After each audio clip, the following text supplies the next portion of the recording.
I was halfway through my first coffee when I saw him, navy blazer, fresh haircut, smug expression like he'd already won something. Mason Keene. That was the name in the all-staff email the night before. Logistics director, whatever that meant. He walked straight up to me like he'd been rehearsing the moment.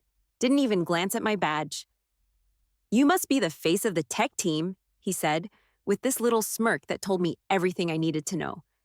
"Glad to see someone here's keeping the boys motivated." I blinked. Didn't say a word. Just stared at him long enough for the silence to stretch and get awkward. He shifted slightly, probably expecting a laugh, or maybe a thank you. I wasn't giving him either. "Quick note, before we start, how's your day going, and where are you joining from?" "My name's Jamie Lowell. I'm 32. I live in Dayton, Ohio. Lead engineer for the diagnostic system this company built its last 2 years around." And I wasn't about to waste breath explaining any of that to Mason Keene. He looked around the floor like he owned it already. "Well, you've probably got your hands full with code stuff," he said, waving vaguely at my workstation. "Just keep the momentum going. Lot of eyes on this launch." I turned without a word and walked away. I'd been through 5 executive changes in 8 years at Rivertech Manufacturing, 3 reorgs, 2 near acquisitions, and every time it was the same game. New suits with buzzwords and shallow smiles trying to prove they were smarter than the people actually building things. But Mason, he wasn't just some consultant. He was the son of Charles Keene, our new majority stakeholder, and that made him dangerous. As I sat back down at my desk, I opened the internal dashboard for Titan Track, our flagship product, the thing we'd been racing to perfect for launch. The diagnostic backbone? Mine. My algorithms, my real-time sensor mapping. And even though they'd licensed my work under the company umbrella, I still held the private patents for the foundational modules. That was non-negotiable when I signed on. I minimized the dashboard and opened my contract folder, scrolled down to the IP clauses, highlighted the key sections. Then I opened a blank sticky note and typed one line, Mason Keene. Watch closely, and I got back to work. Next morning, I got in early. Not crazy early, just enough to get ahead of the usual noise. But the conference room lights were already on. The blinds were half closed, but not enough to hide what was going on inside. Mason. 2 guys I'd never seen before. Laptops open, my design files pulled up on the wall screen. I stopped mid-step.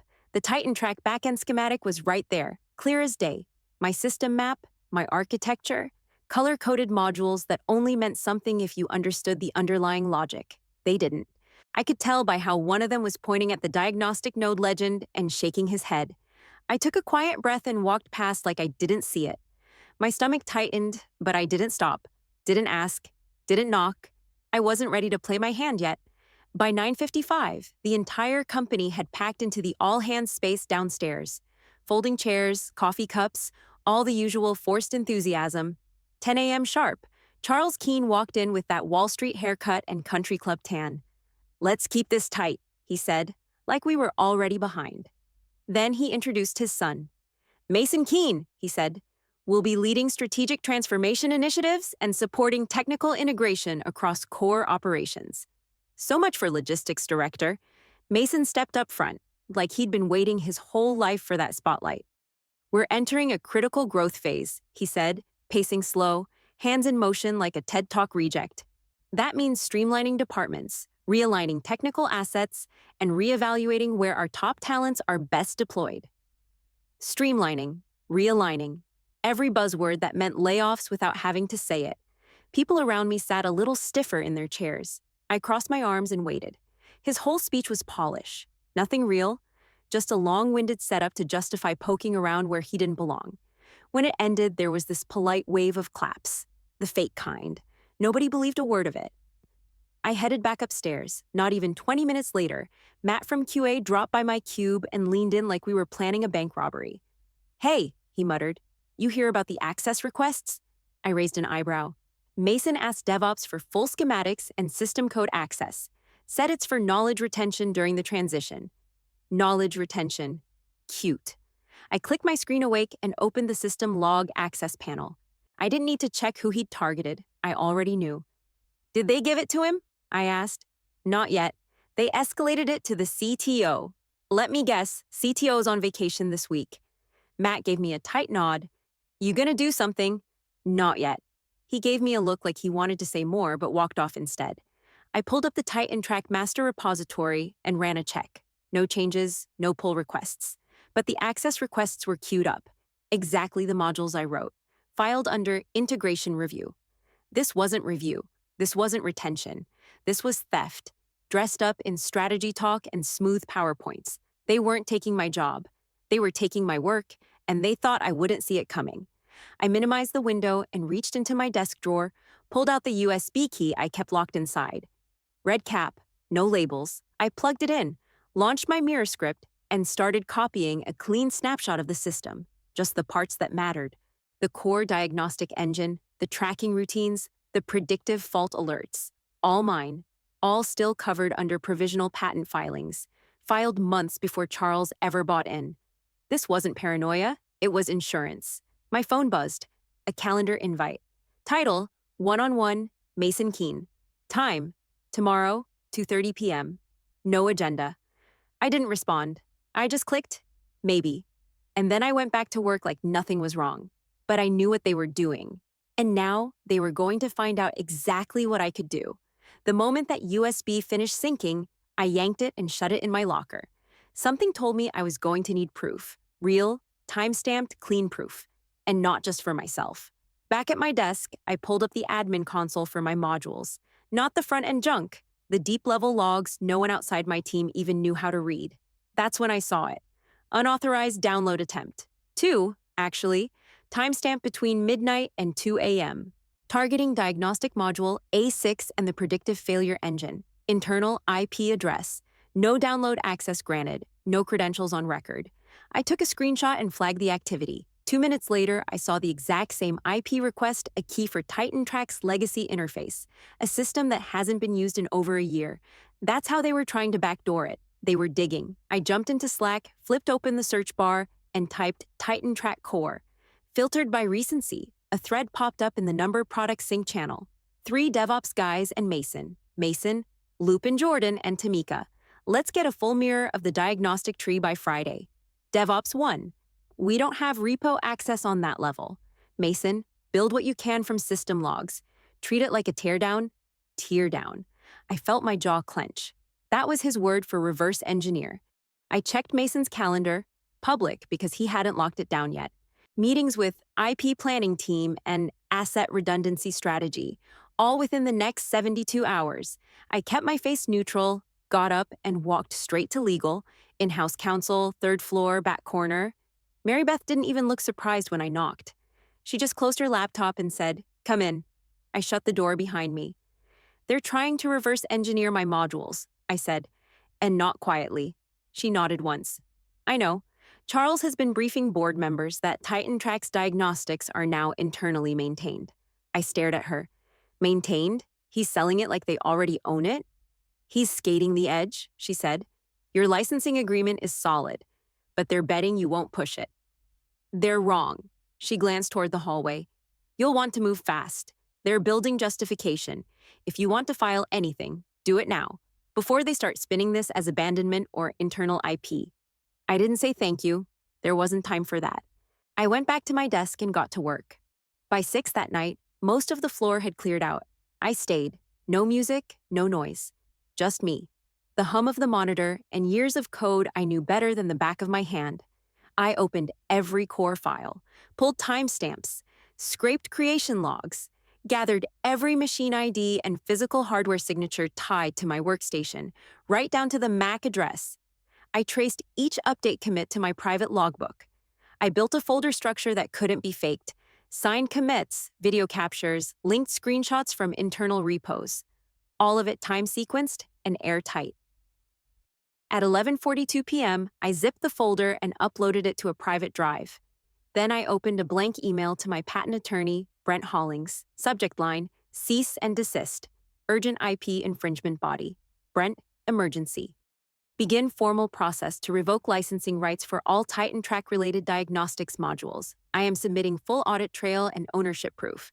Prepare cease and desist. I'll sign. Jamie. I attached the file, hit send, and closed my laptop. They thought I'd be flattered they wanted to retain my work. I was about to show them what retention really looked like. I walked into the office the next morning and felt it immediately. People looked busy, too busy, the kind of busy that meant no one wanted to make eye contact. Katie from compliance passed me in the hallway and gave a stiff little nod without slowing down. Matt didn't stop by my desk like he usually did. And the Slack messages that normally pinged before I even finished logging in? Nothing. They already knew, or they'd been warned. Either way, I was radioactive. I logged into the network, opened my system monitor, and checked access logs. 3 fresh intrusion attempts since midnight, all blocked, all from internal static IPs. I pulled up the admin shell and killed remote access to every module tied to my work. Then I reset the API keys, pulled hard permissions off TitanTrack's dev environments, and sandboxed the backup routines. No one was getting in, not through my ports. Around 10:30, I saw Mason coming. He had that same overconfident walk and a glossy folder tucked under one arm like it meant something. "Morning, Jamie," he said, stopping by my desk. "Got a minute?" I didn't look up. "I'm working." He ignored that and placed the folder beside my keyboard. "Just some quick cleanup stuff. Standard forms. We're normalizing IP claims across departments. HR asked me to collect these from engineering leads." I flipped the folder open. 2 forms, one titled IP Normalization Agreement, the other Post-Development Licensing Consent. He stood there like I was supposed to smile and sign. I closed the folder and pushed it back across the desk. "Have your people send it to my lawyer." He chuckled. Tight. Fake. "No need to escalate. It's just procedural." "That's fine," I said. "So is a cease and desist." Mason's jaw twitched, but he caught himself. "All right, suit yourself." He took the folder and walked off like none of it rattled him. At 6:12 p.m., right as I was shutting down, I got a meeting alert. HR, 20 minutes from now.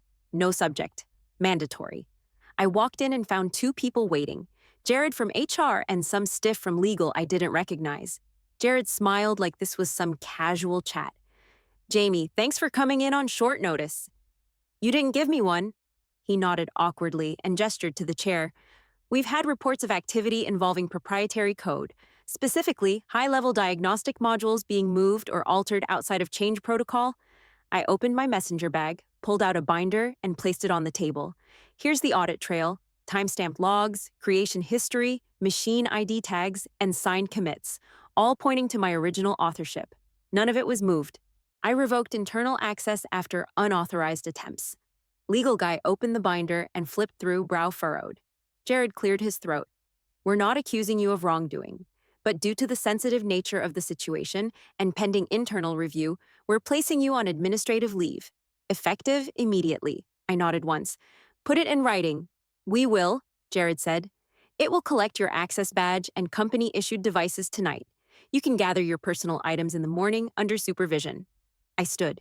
"You'll get my lawyer's contact in your inbox within the hour." No one stopped me. No one said goodbye. Outside, the air hit colder than I expected.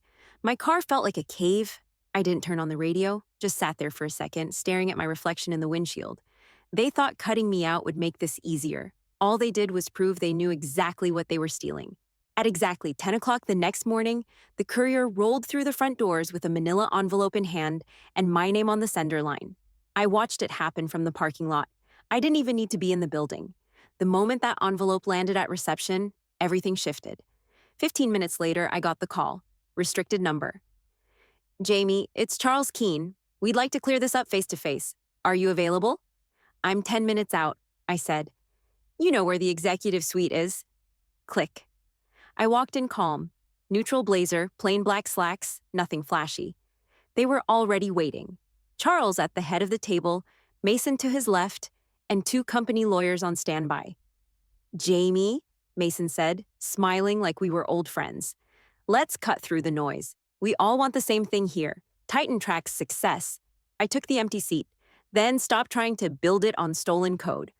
Charles held up the envelope. "This stunt, that's a cease and desist," I cut in. "Filed and signed. You're illegally using modules covered under provisional patents I still hold. That license expired the moment you violated Clause 12. One of the lawyers leaned forward. "Our position is that—" "You're welcome to your position," I said. "But until a judge agrees with you, you're in violation." Mason tried again, voice all smooth. "Jamie, You helped build something incredible. Let's not burn it down over legalese. I stared at him. You had 3 chances to talk to me. You picked theft instead.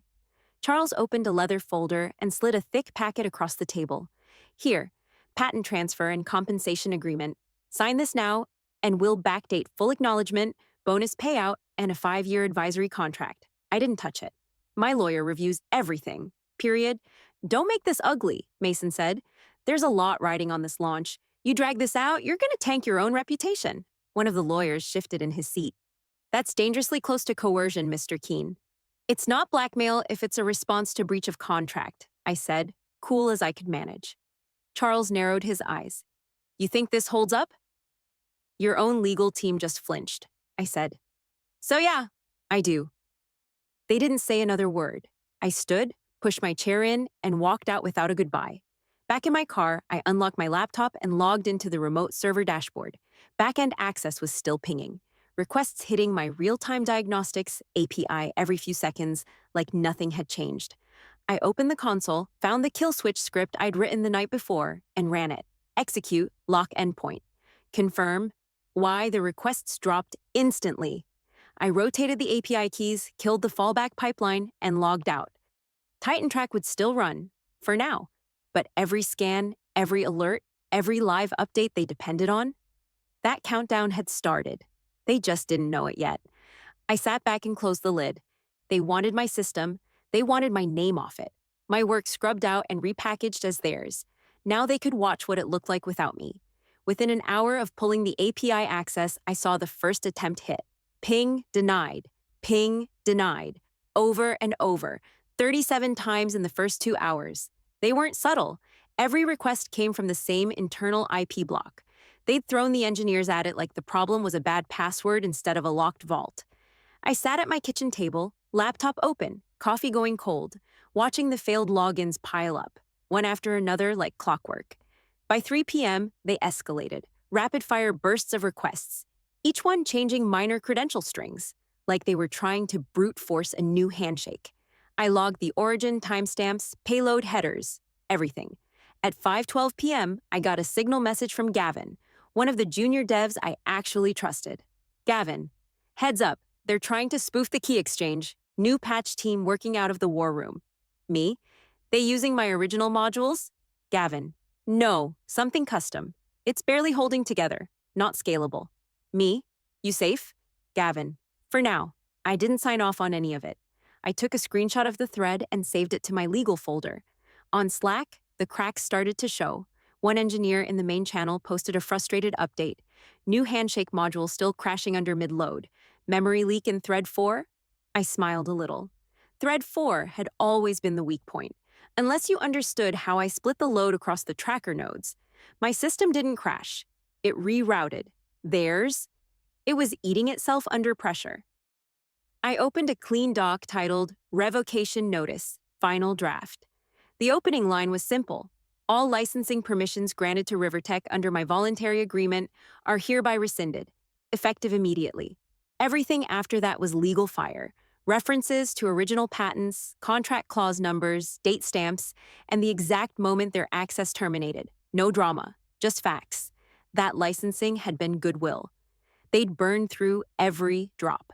Thursday night, I checked the dashboard one last time before bed, still showing failure rates above 60% on the backup handshake. They'd stopped pinging my system directly, probably trying to hide the brute force attempts now. Didn't matter. I already had the logs. Friday, 8:13 a.m., the launch email hit my inbox like a shot. Subject line, TitanTrack is coming. August 20th at 9 a.m., slick header. Charles Keene's signature at the bottom. Bold promises about seamless diagnostics, next-gen reliability, and proprietary performance analytics, all built on sand. I didn't open it again. Didn't respond. I forwarded it to Brent, my lawyer, with a 2-word subject line, let them. Then I shut my laptop. No more notices, no more warnings, no more chances. They wanted a countdown. Now they had one. Monday morning, I had 3 things ready: my coffee, my terminal window, and my API dashboard. By 9:42 a.m., the ping started. Quiet at first, then steady. Rivertech was testing TitanTrack's live environment. routing requests to my old endpoints like nothing had changed. I didn't touch anything yet. I let it run, let the traffic pile up, each call logging against a dead key. I counted them manually at first, then set an auto capture script to track headers. At exactly 10 a.m., I rotated every API key on my account. Then I shut down the fallback module, permanently. The system went silent.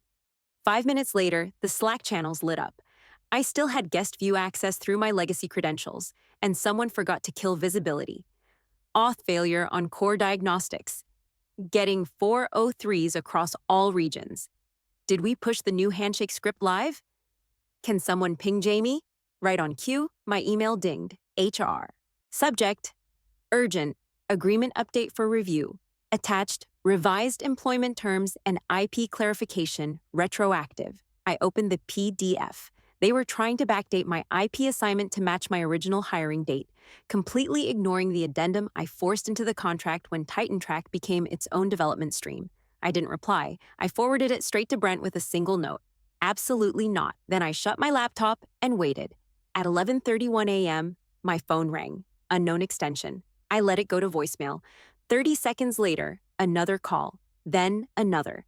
At 12:04 p.m., there was a knock at my office door. Two guys from internal security, both in polos and badge lanyards. One held a printed document, the other carried a padded laptop bag. "We need to collect your personal laptop," the first one said. "Per HR directive." I handed him a sealed envelope. "Device waiver, pre-cleared by legal. You don't touch anything unless it's signed by outside counsel and filed with a federal subpoena." He blinked. "This came from senior leadership." "Then have them call my lawyer." The second guy didn't argue. He just opened the bag and waited. I placed my company-issued phone and badge inside. "You're on full suspension effective immediately," the first one said, reading like it was a grocery list. "Pending internal review of IP ownership and conduct." "Understood," I said, and closed the door behind them. Back at my desk, I opened my secondary monitor and refreshed the RiverTech diagnostic mirror. Crashes, region by region. Not total failure, yet, but isolated hiccups all over the grid. Live alerts weren't firing. Predictive flags were frozen. One cluster in Indiana was showing a 7-minute data delay on heavy machinery status. Another in Texas had rolled back to legacy alert levels. The backup system they'd patched together wasn't keeping up, not even close. And the worst part for them? They had no clue why. I took a sip of coffee and opened my notepad. 2 words, all caps. Tuesday, 9. I parked outside a strip mall 5 miles from RiverTech HQ. Low signal, tinted windows, quiet enough to think. My hotspot was up. Laptop open in the passenger seat. Dashboard on one screen, TitanTrack livestream on the other. At 8:59 a.m., the launch countdown started. Big LED wall, stage lights, audience packed with investors and tech journalists. Mason strolled on stage like he'd built the whole damn system himself. "Welcome," he said, "to a new era in industrial diagnostics." I checked the logs. Server load spiking. Over 3,000 authentication requests in under a minute. All hitting my old endpoints. All rejected. Mason kept going. He gestured to a screen behind him. TitanTrack's live analytics dashboard delivers predictive failure detection in real time. Faster, smarter, and fully automated. The dashboard flickered, then it froze.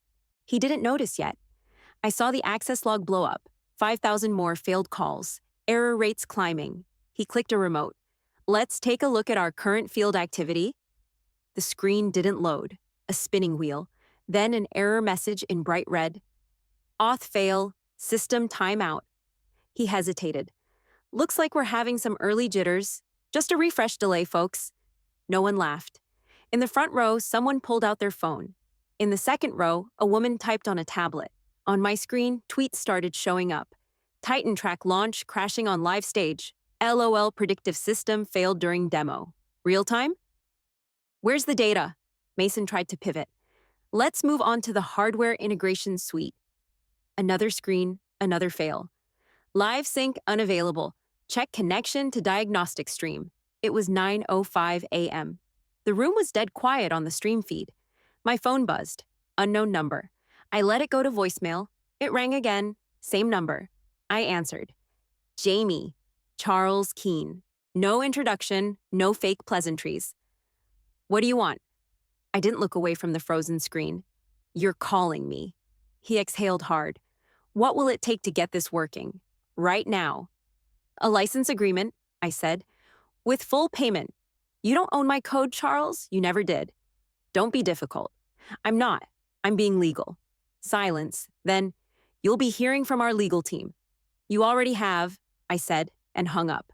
Back on the stream, Mason had gone full panic mode, pacing, cracking a weak joke about beta hiccups, sweating through his collar. The audience wasn't buying it. I glanced at my log feed, still climbing. 10,000, then 15. Their patch system was trying to flood its way through the lockout. Wasn't going to happen. At 9:17 a.m., I shut the laptop. The performance was over. By noon, the stream disappeared from Rivertech's site. No replay, no recap video. Just a broken link that used to say, "Watch the future." I knew what that meant. They weren't trying to fix it. They were trying to bury it. But the internet doesn't bury easy. Tech News posted the first headline before I'd even finished lunch. TitanTrack launch fails during live demo. Source code access issues suspected. Then came the investor blogs, the Reddit threads, the screenshots. Auth fail turned into a meme before 2 p.m. My phone didn't stop buzzing, but I only picked up when Brent called. "They're rattled," he said. "Charles just sent over an informal inquiry. Licensing terms, potential acquisition of your diagnostics suite." I leaned back in my chair. Define potential. Cash plus equity. Full licensing rights, but you retain patent control. 3-year minimum. They're asking us to propose the number. "Put 6 zeros on it," I said, "and make sure they know I'm not coming back." He laughed. "Already did." 2 days later, a press release hit the wire from Rivertech. Some vague, sanitized nonsense about unexpected server issues and delayed optimization. Nobody believed it, especially not the investors. By Thursday, internal sources leaked that Mason Keen had been pulled from all public-facing roles, effective immediately. On Slack, one of the engineers I used to mentor posted a not-so-subtle update. Never trust a logistics guy to manage authentication. Within a week, the company's value dropped 12%. By the end of the month, 3 of their top clients pulled pending contracts. Brent handled the details. I signed the deal from my kitchen counter, coffee in one hand, pen in the other. 3-year licensing agreement. Exclusive use of the diagnostic modules I built. Price tag, more than I made in the last 10 years combined. They didn't get ownership, they didn't get source code. They got keys, and only because I let them. I didn't set foot in that building again, not even to clean out my desk. Instead, I filed paperwork. Formed my own firm, Kovasek Analytics. Pulled in Gavin and another dev I trusted, Bree. Small team, no fluff. Tight contracts, security first. We started small. Contract reviews, custom diagnostics, back-end hardening. But the name got around fast. By Q4, we landed 2 clients that had been Rivertech exclusives for years. I didn't even pitch. They came to me. By December, I was in a downtown office with an actual front door that had my name on it. Clean walls, real work, my work. No one stole anything. No one lied about alignment or streamlining. We built, we shipped, we got paid. And Rivertech? They faded. They pushed a patchwork update to TitanTrack in late fall. Still buggy, still late, still not mine. But I didn't care about their rebuild. I had my own. Some nights, I thought about Mason Keen. How smug he looked that first day, thinking I'd smile and play along because he had a title and a famous last name. He really thought he could outmaneuver me. That was the funny part. It wasn't even close. It would have been easier to fold. Hand over the IP, take a quiet payout, avoid the mess. For a second, I considered it. But if I had, they wouldn't have learned a damn thing. And neither would I. Instead, they learned the hard way. That code doesn't respect confidence. That systems don't bend just because someone's daddy owns a board seat. That being underestimated isn't an insult. It's an advantage.